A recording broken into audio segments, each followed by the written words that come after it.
Hello Tech Explorers, want to enable comments on your Telegram post? It's super easy and I'll show you how in just few taps. First, open the Telegram app and go to your channel. Now tap on the channel name at the top to open settings. Scroll down and find discussion. This is where all the magic happens.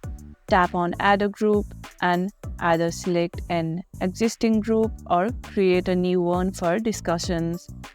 Once linked, every new post will have a comment button where members can join the conversations. Have you ever had a fun or crazy discussion in a Telegram channel? Drop a comment below.